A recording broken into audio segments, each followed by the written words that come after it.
আল্লাহর প্রিয় বান্দী হিসেবে উপস্থাপিত হয়ে জান্নাত লাভ করতে পারবেন। এরকম 11টি পরামর্শ বা নাসিহা আপনাদের প্রতি আমার। নাম্বার 1, কোরআন এবং হাদিসের জ্ঞান অর্জন করা। এটা সকল পুরুষ এবং নারী সকলের জন্য ফরজ। কোরআন এবং হাদিসের জ্ঞান অর্জন করা আমাদের জন্য ফরজ। আমরা অনেকেই আছি যারা ইসলামের ফরজ বিধিবিধানগুলো জানি না। আমাদের যেগুলো অবশ্য কর্তব্য সেগুলো আমরা অনেকে জানি না, শুধু নামে মুসলমান। গতানুগতিক কিছু কাজ করি, হাতে গোনা কিছু ইসলামের নামে কাজ করি, বাস মনে করেছি আমি মুসলমান হয়েছি। আপনাকে ঈমান সম্পর্কে জানতে হবে।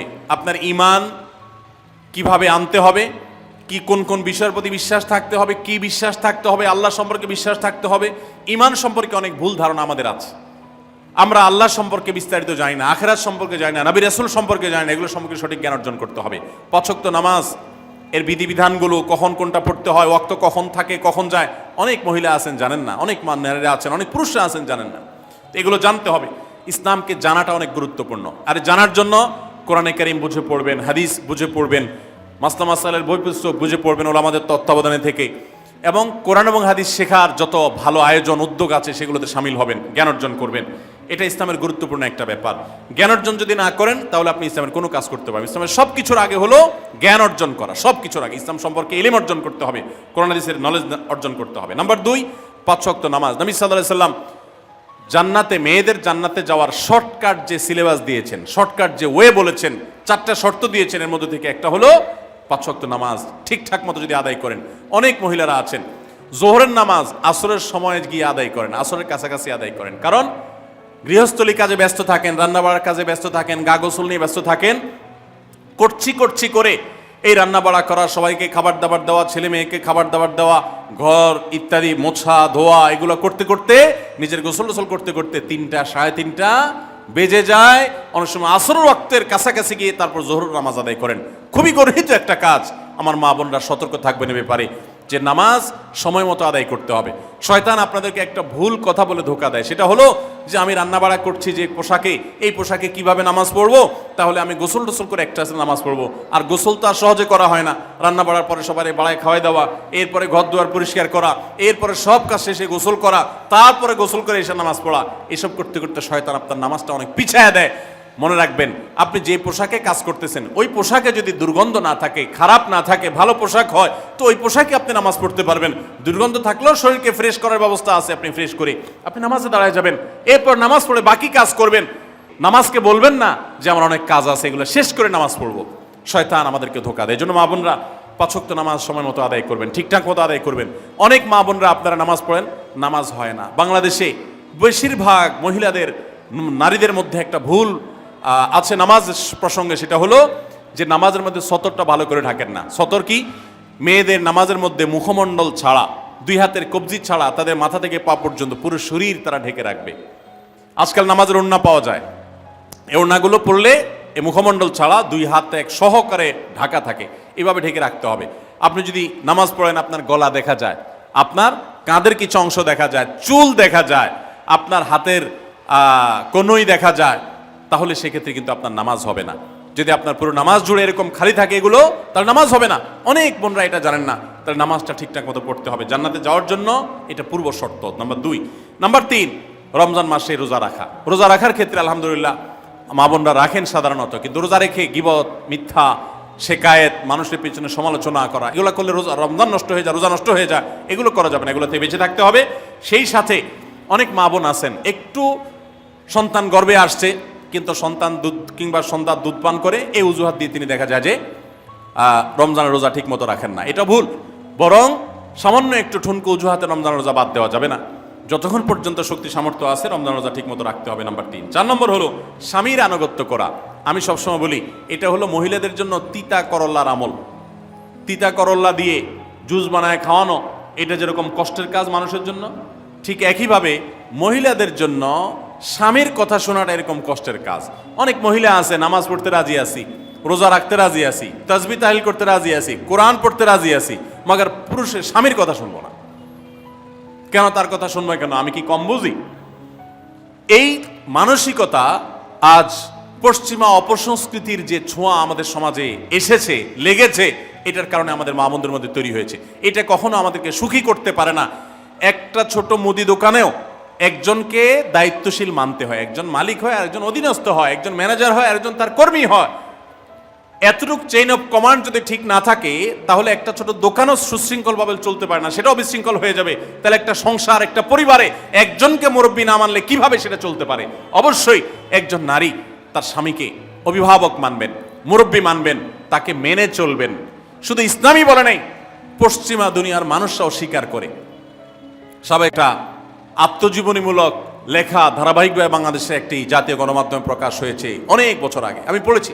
সেখানে তিনি পরিষ্কার করে বলেছেন যে আমার দাদি নানীরা পারিবারিক জীবনে যতটা সুখী ছিল, এখন আমাদের স্ত্রী, আমাদের মেয়েরা ততটা সুখী না।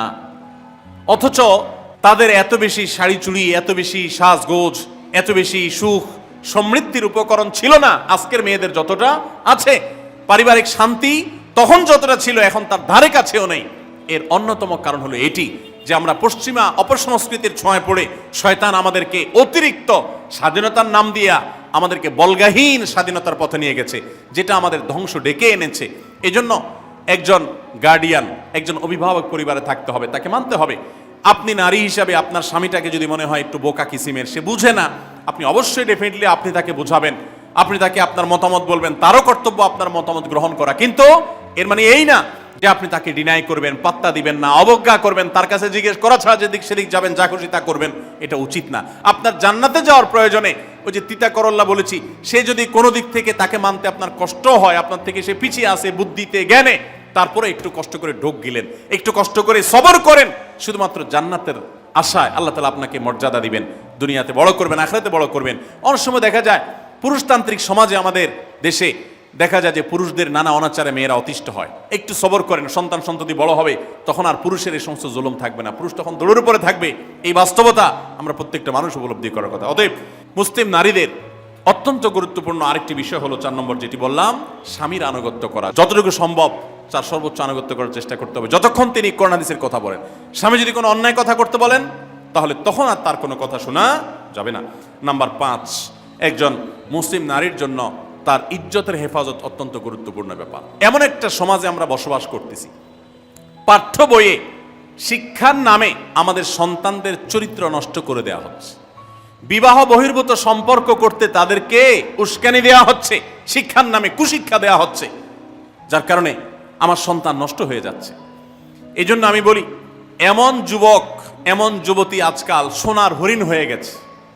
হাজারে 10 জন যুবক পাওয়া যাবে কিনা সন্দেহ, যেই যুবক বুকে হাত রেখে বুক টান টান করে আল্লাহর শুকরিয়া আদায় করে বলতে পারবে তার যৌবনে কোনো হারাম স্পর্শ সে করে নাই, কোনো হারামের কাছে সে যায় নাই, তার চরিত্রকে সে হেফাজত করেছে, কোনো গুনাহে সে লিপ্ত হয় নাই, এরকম কথা বলার মতো যুবক খুব বেশি নাই আমাদের সমাজে।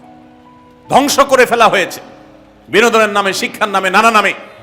এগুলো আমাদের দেশের সংস্কৃতি ছিল না। এদেশের মুসলমান তো বটে, এদেশের হিন্দুরাও পারিবারিক এই বন্ধনের মধ্যে থেকে তারা তাদের চরিত্রকে হেফাজত করে বৈবাহিক সম্পর্ক ছাড়া কোনো প্রকার সম্পর্কের মাধ্যমে তাদের যৌন আকাঙ্ক্ষাকে মেটায় না।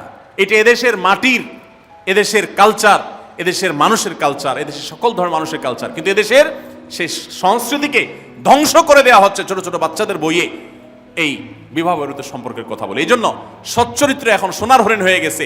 নবী সাল্লাল্লাহু আলাইহি সাল্লাম বলেছেন, মাইয়াদমান লি মা বাইনা লিহিয়াইহি ওয়া মা বাইনা রিজলাইহি আদমান লাহুল জান্নাহ। যে ব্যক্তি তার 2 চোয়ালের মাঝখানের অঙ্গ অর্থাৎ মুখ, আর যে ব্যক্তি তার 2 রানের মধ্যবর্তী অঙ্গ, তার লজ্জাস্থানকে হেফাজত করবে, অন্যায় খাতে ব্যবহার করবে না, এটার সংরক্ষণের দায়িত্ব এবং গ্যারান্টি যে ব্যক্তি নিজের ব্যাপারে নিজে নিবে, নবী সাল্লাল্লাহু আলাইহি ওয়াসাল্লাম বলেছেন, আমি তার জন্য জান্নাতের দায়িত্ব নিয়ে নিলাম। যে এটা 2টার দায়িত্ব নিতে পারবে, আমি তার জান্নাতের দায়িত্ব নিলাম। এবং নবী সাল্লাল্লাহু আলাইহি ওয়াসাল্লাম আরো বলেছেন, আকসারু মা ইউদখিলুন নাস আন-নার, মানুষকে সবচেয়ে বেশি জাহান্নামে নিয়ে যায় কোন জিনিসে? আল ফামু ওয়াল ফরজ, এই 2টি অঙ্গ, মুখ এবং লজ্জাস্থান। এই জন্য একজন নারী তার 5 নম্বর গুরুত্বপূর্ণ বিষয় হলো তার ইজ্জতের হেফাজত, লজ্জাস্থানের হেফাজত এবং তার চরিত্রের হেফাজত। আল্লাহ তাআলা আমাদের মা বোনদেরকে সেই তৌফিক দান করুন।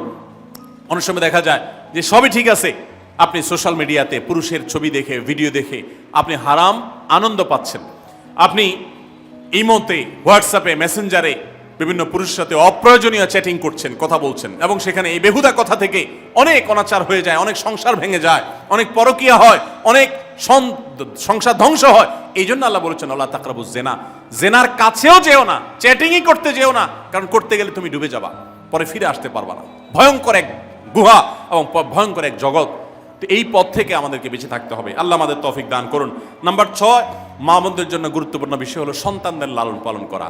আপনি বাজার থেকে 2-4 কেজি আম কিনে খাইছেন, এটাতে আপনি যতটা সুখী হতে পারবেন, আপনি যদি একটা আমের গাছ লাগাই দিতে পারেন তাহলে তার চাইতে অনেক বেশি সুখী হতে পারবেন, আপনি বেশি লাভবান হবেন, আপনি মনকে মন আম খেতে পারবেন, আপনার বংশধররা খেতে পারবে। নিজে আমল তো করবেনই মায়েরা বোনেরা, পাশাপাশি সন্তানদেরকে যদি আল্লাহ ভীরু বানান, মুত্তাকি বানান, পরহেজগার বানান, কোরআন হাদিস শিখান, তাদেরকে যদি পর্দা শিখান, তাদেরকে যদি চরিত্র হেফাজত শিখান, তাদেরকে যদি ভালো মানুষ বানানো শিখান, তাহলে আপনি আম গাছ লাগানোর মতো ফলের গাছ লাগাই গেলেন, সওয়াবের গাছ লাগাই গেলেন।